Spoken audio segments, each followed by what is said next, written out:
uyu munsi nabwo burajya kwira hapfuye abandi bantu 100 baguye mu ntambara n'amakimbirane arimo kuba hirya no hino ku isi.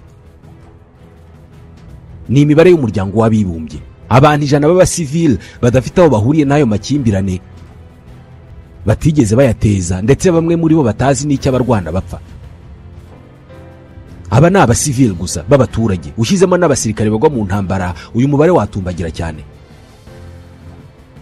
Uyu munsi uze kumva amakuru cyangwa se usoma ibinyamakuru, inkuru zose ziza imbere ziravuga ku ntambara y'Uburusiya na Ukraine, intambara muri Gaza hagati ya Israel na Hamas, intambara muri Sudani, intambara muri Repubulika ya Demokarasi ya Kongo, muri Sudani y'Epfo, muri Mozambique, muri Central Africa, muri Somalia, muri Haiti. Izi ntambara zirimo kuba uyu munsi, ikibi cyazo nuko zirimo kuba mu gihe isi yubatse ubuhanga bukomeye mu kwihutisha urupfu no kurugeza ku bantu. Izi ndege zitagendamo abapilote zigenda zimisha ibisasu ku bantu ntabwo zabagaho mbere. Ibi bisasu batuma kumara abantu bikava ku mugabane umwe bikajya kwica abantu ku wundi mugabane nabyo ntibyabagaho. Gusa nanone nubwo izi ntambara zirimo kumara abantu, ikinyejana cya 20 nicyo kinyejana cyabayemo intambara nyinshi kandi zamaze abantu. Kubera ko iki kinyejana cyabayemo intambara ebyiri z'isi, kibamo intambara y'ubutita, kibamo intambara yo mu Kigobe n'izindi nyinshi. Muri make mu kinyejana cya 20 abantu miliyoni 187 baguye mu ntambara. Aba ni 10% by'abantu bari batuye isi mu mwaka w'1913. Reka tuvuge kuri imwe muri izo ntambara zamaze abantu muri icyo gihe. Ni imwe mu ntambara zikomeye ariko zanamenyekanye cyane ku isi mu mpera z'ikinyejana cya 20. Irazwi kubera ko yagarutsweho cyane mu itangazamakuru, ku buryo abariho mu gihe yarwanwaga hafi ya bose barayibuka, ariko n'abavutse nyuma yaho barayimenye kubera ko isa n'iyasize izina rikomeye mu mateka y'intambara ku isi. Ni intambara yiswe iyo mu Kigobe, yabaye mu 1990 igihe Iraq ya Saddam Hussein yigaruriraga agahugu gato gaturanye nayo kitwa Kuwait. Iyi ntambara yagarutsweho cyane hibazwa uburyo ibihugu bibiri by'Abarabu byari byinjiye mu ntambara. Saddam Hussein Kuwait yarayigaruriye, yewe anayihindura imwe mu ntara za Iraq, maze isi yose irumirwa. Ariko nawe mu gihe cyakurikiyeho yahuye n'umuriro w'intwaro z'ibihugu by'amahanga byari birangajwe imbere na Leta Zunze Ubumwe za Amerika yayoborwaga na George Herbert Bush mu kiswe Operation Desert Storm. Maze Saddam Hussein avana ingabo ze muri Kuwait yumva atabona, yari abitegetswe. Uyu munsi ntabwo tujye kuvuga kuri iyo operation yo kumvisha Saddam, ahubwo reka tuvuge kuri iyi ntambara yashyamiranje ibihugu by'Abarabu n'impamvu yatumye iyo ntambara ibaho, kugira ngo byumvikane neza uburyo Iraq yinjiye mu ntambara na Kuwait. Ni byiza gusubira inyuma mu kwezi kwa 7 mu 1979 ubwo General Ahmad Hassan al-Bakr yeguraga ku mwanya wo kuba perezida wa Iraq agasimburwa na Saddam Hussein. Ibi twabivuzeho ubwo twavugaga ku mateka ya Saddam Hussein. Amaze kumusimbura, muri ibyo bihe mu burasirazuba bwo hagati ibihugu byose by'Abarabu byari mu nkundura yo kurwana na Isiraheli bishaka kuyisenya. Gusa ku rundi ruhande ku muturanyi wa Iraq ariwe Iran naho zari zimaze guhindura imirishyo. Hari hamaze kuba impinduramatwara ya Kiislamu yagejeje ku butegetsi umutegetsi w'ikirenga wa Iran Ayatollah Ruhollah Khomeini. Ni mu 1979. Ubwo rero kuri Saddam Hussein winjiranye ishyushyu ryo kuba kizigenza mu karere yaraherereyemo no kugenzura ubukungu bushingiye kuri petrol. Yatekereje ko gutangiza intambara ku gihugu cyari kimaze kubamo impinduramatwara ikomeye byari kuba umwanya mwiza wo gucisha bugufi Iran n'abaturage bayo, ikemera akayitegeka. Nuko rero mu kwezi kwa 9 mu 1980 Saddam Hussein yahaye amabwiriza ingabo ze maze zitangiza intambara kuri Iran ziciye mu majyepfo y'uburengerazuba. Iyi ntambara Saddam Hussein yarayifitiye icyizere, yizeye ko azayitsinda rwose kubera ko icyo gihe Iran yari yaraciye umubano n'ibihugu byo mu burengerazuba bw'isi. Rero Saddam Hussein yarabibonaga neza ko ibyo bihugu bizamushyigikira, agakubita Iran hababaza, hagahinduka ubuhangange bukomeye mu isi y'Abarabu. gusa uko Saddam yabyibwiraga ntabwo ariko byagenze, kubera ko Ayatollah Khomeini wari ufite ubushobozi bwo gukora propagande yahagurukije abaturage n'igisirikare cye, asakirana n'ingabo za Iraq. Intambara irarota. Ibi bihugu byombi byarwanya intambara igera mu myaka 8. Yarangiye Saddam Hussein atahukanye intsinzi mu kwezi kwa 8 mu 1988. Noneho ibihugu byombi byemera guhagarika intambara bashingiye ku mwanzuro wa 598 w'akanama gashinzwe amahoro ku isi mu muryango w'abibumbye. Aka kanama kasabye ibihugu byombi guhagarika imirwano. Ariko rero nubwo Saddam Hussein yatahukanye intsinzi yaranigaruriye ibice bya Iran, nawe yabikoze ku giciro gikomeye cyane. Iyi ntambara na Iran yari yarayitanzeho facture iremereye cyane, ku buryo intambara yarangiye igihugu cye kirimo amadeni agera kuri miliyari 80 z'amadolari ya Leta Zunze Ubumwe za Amerika. Mwibuke turi mu 1988. Icya kabiri cy'aya madolari ubwo ni miliyari 40 yari yaraturutse mu bihugu bituranye byo mu kigobe cy'Abarabu. Muri ayo rero kwijanisha rinini cyane Kuwait niyo yari yarayagurije Iraq ya Saddam Hussein muri iyo ntambara, kubera ko Kuwait yari yarahaye Iraq agera kuri miliyari 14 z'amadolari. Intambara imaze kurangira, kubera iyo myenda Saddam Hussein yahuye n'ibibazo bikomeye cyane by'ubukungu. Amafaranga hafi ya yose yari yarashoye muri iyo ntambara yari umwenda. Ubukene butuma umuntu yanduranya. Kuva intambara yarangira mu 1988, Saddam Hussein yabayeho nk'uwanduranya ku bindi bihugu kubera ubukene yari arimo kandi yarabakuye ku ntambara yishoyemo na Iran. Mu buryo bwo kwiyenza no gushaka amafaranga, Bwana Hussein yatangiye gushinja umuturanyi wari waramugurije amafaranga menshi ari we Kuwait ngo kwiba peteroli muri Iraq. Nanone yazamuye indi mpamvu ikomeye, avuga ko Kuwait n'ibihugu bya Leta Zunze Ubumwe za Amerika ngo byagurishaga ingano nini ya peteroli ku isoko irenze yemejwe n'umuryango uhuza ibihugu bicukura bikanagurisha peteroli OPEC. Akavuga ko ibi ngo byagiraga ingaruka kuri peteroli ya Iraq ngo byatumaga itagurwa ku isoko. Ibi kuri Saddam Hussein yari impamvu yo kwanduranya kuri Kuwait ngo arebe ko yayigabaho ibitero. Ariko hejuru y'ibi ngibi hari indi ngingo yari ikomeye cyane, aho Iraq yasabaga Kuwait ko yakwirengagiza umwenda munini Iraq yari yifitiye ugera kuri miliyari 14 z'amadolari ya Leta Zunze Ubumwe za Amerika, ikawihorera rwose burundu, mbese ikabasonera. Kuwait ibi yarabyanze cyane, yanga gukuriraho uyu mwenda Iraq. Maze Saddam afata umwanzuro wo gutangiza intambara kuri Kuwait.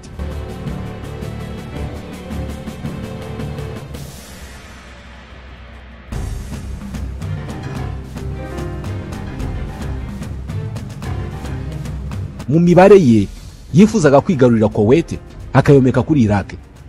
Ubwo imibare ya Saddam Hussein yabaraga ko Kuwait aramutse yometse kuri Iraq uwo mwenda waba uvuyeho, ndetse akanagenzura amariba ya peteroli ya Kuwait. Ibi byari guhita bimufasha kugira ubukungu bukomeye cyane buhagaze neza mu karere, kandi agahita ahinduka kizigenza mu isi y'Abarabu. Muri uwo murongo nibwo ku itariki ya 2 y'ukwezi kwa 8 mu 1990 ku isaha ya 8 z'ijoro ku isaha y'i Baghdad, Saddam Hussein wari umugaba w'ikirenga w'ingabo za Iraq yatanze amabwiriza ku ngabo ze zihita zitangiza intambara kuri Kuwait. Imbere y'igisirikare gikomeye cyari kivuye mu ntambara y'imyaka 8 aho barwanaga na Iran, abanya-Iraq bari ku muvuduko uri hejuru cyane, bafite morale y'igitangaza. Ingabo za Kuwait zagerageje kwirwanaho, ariko mu masaha 14 yonyine yakurikiyeho izi ngabo za Kuwait zakubiswe inshuro, ziratsindwa biremereye cyane, maze zitangira gushushubikanywa. Kuva ubwo abari bagize umuryango Sabah wategekaga Kuwait barimo na Emir wa Kuwait Sheikh Jabir al-Ahmad al-Jabir al-Sabah ari kumwe n'umuryango we bahunga igihugu. Ku itariki ya 3 y'ukwezi kwa 8 mu 1990 ku isaa 5:11 radio y'igihugu ya Kuwait yavuze amagambo yayo ya nyuma igira iti: Barabu bavandimwe bakundwa ba Islam, nimwihutire kuduha ubufasha. Ubwo nayo yahise izima burundu. Nyuma yo gukubitwa inshuro bikomeye, ingabo za Kuwait zakomeje guhanyanyaza ariko ziratsindwa. Nyuma y'amasaha 36 intambara itangiye ku itariki ya 4 y'ukwa munani mu 1990, Kuwait yari imaze kwigarurirwa na Iraq ya Saddam Hussein. Bwana Saddam ahita yomeka kuri Iraq, anashinga Colonel Ala Hussein Ali kuba umuyobozi wayo. Mu kwigarurira Kuwait, ingabo za Iraq aho zaciye hose zisha abanya-Kuwait ku kigero kiri hejuru cyane, zifata abagore ku ngufu ku rwego rwo hejuru, abandi zibakorera ibikorwa by'iyicarubozo n'ibikorwa mbabaza mubiri ku gikorwa kiri hejuru. Ibi byahamuye abanya-Kuwait, maze impunzi zigera ku 350 zihungira mu majyepfo ya Arabia Saudite.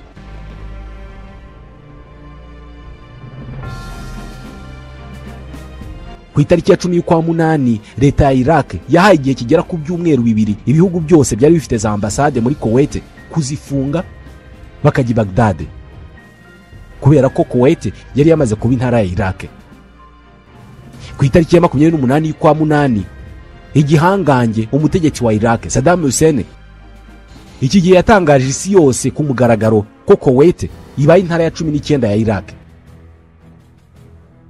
Kuva ko kanya Saddam Hussein yahise atangira gusahura imitungo y'igiciro cyinshi muri Kuwait. Iyi mitungo yapimaga amamiliyari y'amadolari. Zahabu n'indi mitungo myinshi ikomeye cyane yose yajyanywe Baghdad. Muri icyo gihe Bwana Hussein yakoze ibishoboka byose, ahita yigarurira ibirombe bya peteroli byose byo muri Kuwait. Byatumye Iraq yiharira 20% by'ubuhunikiro bwa peteroli ku isi. Ni ukuvuga ko 20% by'ingano ya peteroli yari ku isi muri icyo gihe yari ya Saddam.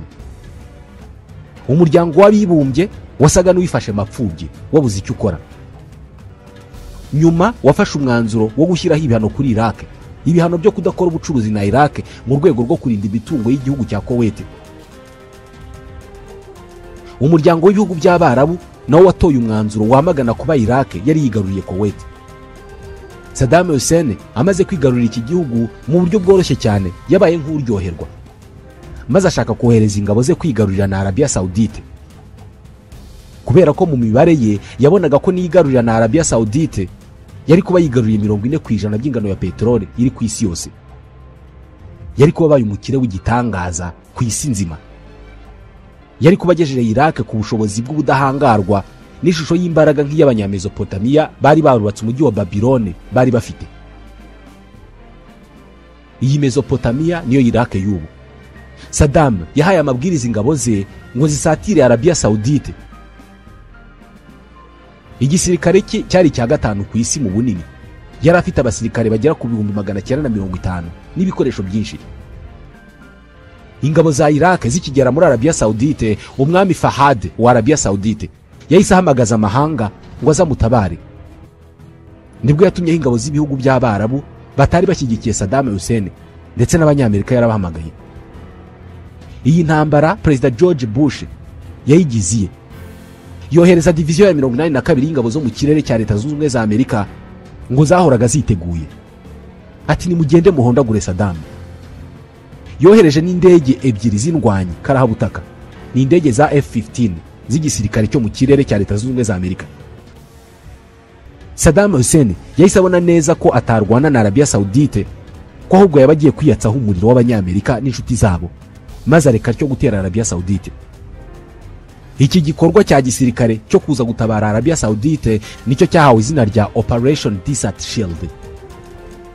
Ariko nanone ubwo Saddam Hussein yari yihamagariye abanyamerika, kubera ko ibikorwa bye by'ubushotoranyi nabo bari bagiye kuzabimuhora, kuko nk'ubwo bahise barinda Arabia Saudite muri iyo operation twari tuvuze nyine, ndetse bahita banubaka igisirikare gikomeye cyo kuzumvisha Saddam.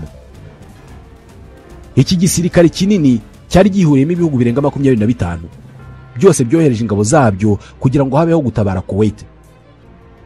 Operation Desert Shield yari ifite inshingano zo kurinda Arabia Saudite no kureba igisirikare kinini cyo kubohora Kuwait.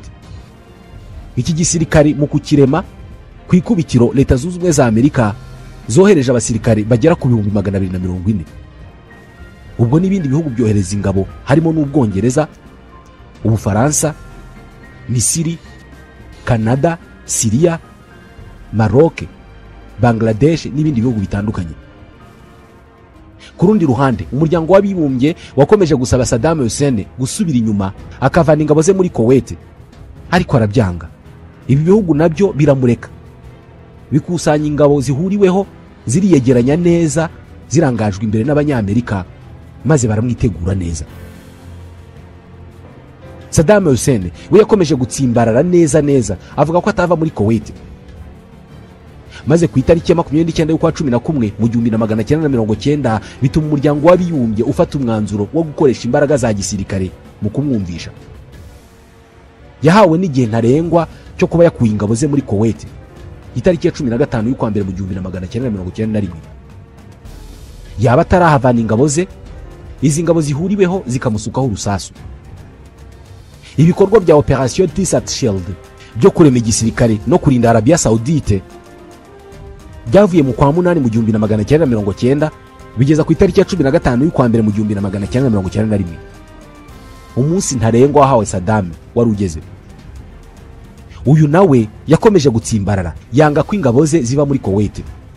Ubwo nta kindi cyari gisigaye, ingabo zihuriweho zari zigiye kumuha isomo ry'intambara. Nanone mu gikorwa cya gisirikare cyiswe Operation Desert Storm, ingabo z'ibihugu bitandukanye zageraga ku 1956 zarimo abanyamerika bagera ku 700, zari ziyobowe na General Norman Schwarzkopf. Kuva ku itariki ya 17 y'ukwa mbere mu 1991 zatangije ibitero ku butaka no mu kirere ndetse no mu mazi, ku mato yari mu kigobe cya Perse, maze bashushubikanya Saddam Hussein n'ingabo ze imihanda yose ya Kuwait, babasubiza muri Iraq. Baramupfukamishije bya nyabyo agera hasi ku butaka yekenya umucanga, maze ahinduka insina ngufi koko imbere y'izi ngabo zari zishyize hamwe. Muri iyi ntambara Saddam yagerageje kurasa Isirayeli agira ngo Isirayeli ize mu ntambara, noneho Abarabu bahite bamushyigikira bamufashe guhangana n'izo ngabo z'amahanga, ariko bibi by'ubusa. Yarahondaguwe bya nyabyo, ingabo ze ziburayo zicira nayo zimira, zirashushubikanwa cyane zisubira i Baghdad ziruka. Kuwait ziyitaho ngaho, maze Saddam Hussein abonye ko ingabo ze zikubiswe inshuro, ku itariki ya 28 y'ukwa kabiri mu 1991 yemera noneho guhagarika imirwano akava muri Kuwait. Saddam yabaye nk'ucika abanyamerika muri iyi ntambara yo mu kigobe, kubera ko perezida wa Leta Zunze Ubumwe za Amerika George Bush Senior yashakaga kumwumvisha ngo anahirike ubutegetsi bwe mu gihe yari kuba adahagaritse kurwana. Ihagarika ry'intambara rya Saddam Hussein byatumye amahirwe Bush yari abonye yo guhirika Saddam Hussein atayageraho, ariko ibi byabaye nka bya bindi umubyeyi araga umwana we ibyamunaniye. Bivugwa ko bisa naho igihe umuhungu we George W. Bush yatorwaga nka perezida wa 43 wa Leta Zunze Ubumwe za Amerika, ashobora kuba yaramubwiye ati, mwana wanjye, hari misiyo nasize ntarangije yo guhirika Saddam, uzabinkorere. Mu gisa no guhora no gusoza misiyo y'umubyeyi itararangiye, mu mwaka wa 2003 Saddam Hussein abanyamerika bamuhoye uko yabitwayeho, maze bamushinja gukora ibisasu bya kirimbuzi. Ibisasu asa naho atigeze akozaho n'imitwe y'intoki. Ku itariki ya 17 y'ukwa gatatu mu mwaka wa 2003 ingabo z'abanyamerika bari kumwe n'iz'Abongereza bagabye ibitero bikomeye kuri Saddam Hussein, maze nawe abuze uko agira ajya kwihisha mu buvumo, ariko isi mubana nto. Barahamukura, ajyanwa muri Amerika, acibwa urubanza, aranyongwa ku itariki ya 30 y'ukwezi kwa gatandatu mu 2006, ava ku isi atyo.